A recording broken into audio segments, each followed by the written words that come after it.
بسم اللہ الرحمن الرحیم۔ السلام علیکم ورحمۃ اللہ وبرکاتہ۔ 1947 سے جب سے پاکستان عرض وجود میں آیا، پاکستان میں نظام کی تبدیلی نہیں ہو سکی۔ پاکستان نہ سیاسی طور پر آزاد ہو سکا، نہ معاشی طور پر آزاد ہو سکا، اور نہ پاکستان مذہبی طور پر آزاد ہو سکا۔ پاکستان بننے کے بعد بدقسمتی سے وہ قوتیں اقتدار میں آ گئیں جو برطانیہ کی پروردہ تھیں، جن لوگوں نے برطانیہ کے نظام سے فیض حاصل کیا تھا،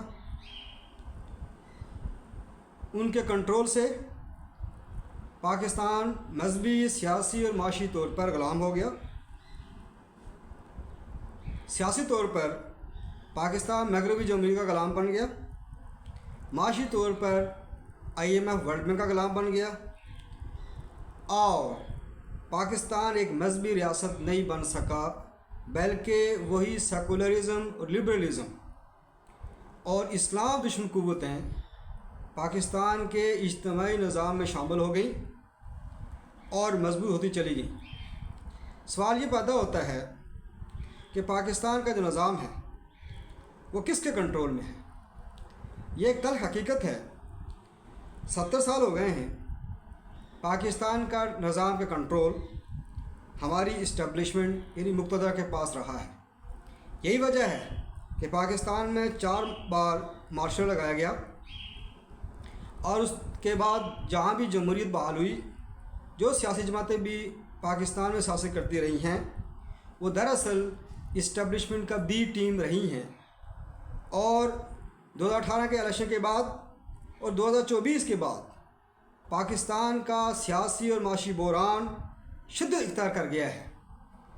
لیکن بدقسمتی یہ ہے کہ پاکستان کی سیاسی جماعتیں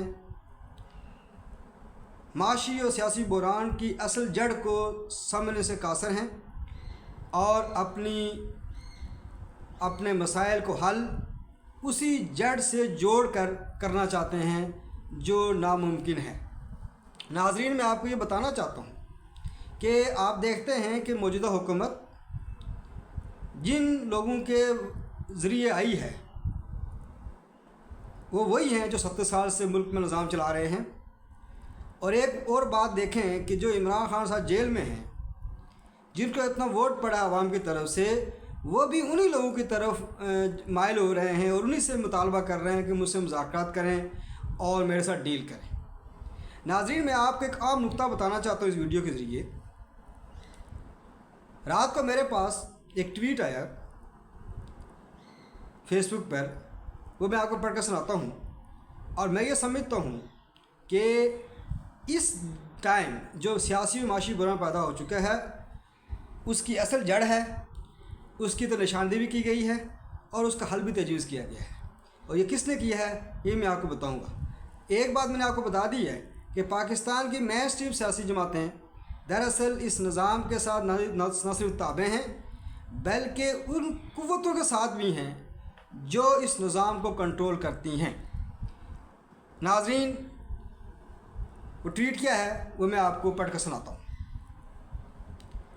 موجودہ سیاسی بحران کو حل کرنے کے لیے فوج کو سیاست سے الگ ہونا پڑے گا۔ جب تک فوج خود کو سیاست سے الگ نہیں کرتی، اس وقت تک ملک بحران سے نہیں نکل پائے گا۔ سیاسی قوتوں کے خلاف طاقت کا استعمال مسائل کا حل نہیں، اس سے سیاسی انتشار مزید بڑھے گا۔ تمام ادارے آئین کے مطابق طے شدہ دائرہ کار میں سمٹ جائیں تو ملک سنور سکتا ہے۔ طاقتور حلقے جتنا جلد اس حقیقت کو سمجھ جائیں گے، ملک اور خود ان کے لیے اتنا بہتر ہوگا۔ بصورت دیگر بگاڑ بڑھے گا۔ مقتدرہ یعنی اسٹیبلشمنٹ تسلیم کر لے کہ موجودہ ہائیبرڈ نظام ناکام ہو چکا ہے۔ سارے مسائل کا حل پورے ملک میں اثر و شفاف انتخابات کرانے میں مضمر ہے۔ یعنی پاکستان میں مسائل کی جڑ فوج کی سیاست میں مداخلت ہے، اور ہمارے سیاستدانوں کا المیہ یہ ہے کہ وہ فوج ہی سے رابطے کرتے ہیں، جیسا کہ اس نے افسوسناک پہلو یہ ہے کہ عمران خان سے اتنے پاپولر لیڈر ہونے کے باوجود وہ سیاسی قوتوں کے ساتھ رابطہ کر کے یہ بیانیہ بناتے کہ ملک کو آئین و قانون پر کیسے چلایا جائے اور عوام کے مینڈیٹ کا احترام کیسے ہونا چاہیے، لیکن وہ انہی قوتوں سے رابطہ کر رہے ہیں، انہی پر تنقید کر رہے ہیں، انہی سے مطالبہ کر رہے ہیں کہ مجھ سے مذاکرات کرو، جنہوں نے 70 سال سے پاکستان کے نظام کو یرغمال بنایا ہوا ہے۔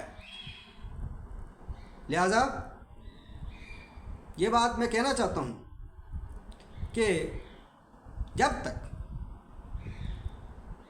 پاکستان کے نظام میں عوام کی حقیقی نمائندگی نہیں ہوگی اور عوام کو عوام جو مینڈیٹ دیتی ہے اس کو تسلیم نہیں کیا جائے گا، تو پاکستان معاشی اور سیاسی طور مزید دلدل پھنسا چلا جائے گا۔ یہ ٹویٹ میں نے جو آپ کو پڑھ کر سنائی ہے، یہ جناب مولانا فضل الرحمان صاحب کی ہے۔ میں آپ کو یہ بتانا چاہتا ہوں کہ پاکستان کی اتنی میسری پارٹیاں ہیں، وہ تو ہمت کر ہی نہیں سکتی، ان کو چونکہ لالچ ہے اقتدار ملتا ہے اسٹیبلشمنٹ سے، لہٰذا وہ لائن لگا کر کھڑے ہوتے ہیں۔ پاکستان کی مذہبی جماعتیں وہ تو اسٹیبلشمنٹ کا نام لینے کی ہمت ان میں نہیں ہے، سوائے جمعیت علماء اسلام کے، جن کی ایک سیاسی تاریخ ہے۔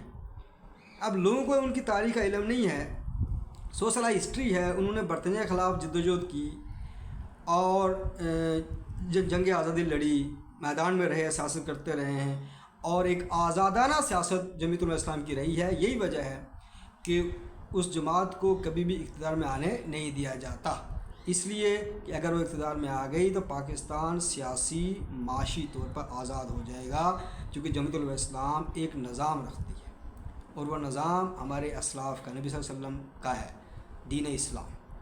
ناظرین، جب تک بنیادی جڑ کو آپ نہیں سمجھیں گے آپ آزاد نہیں ہو سکتے۔ شکریہ۔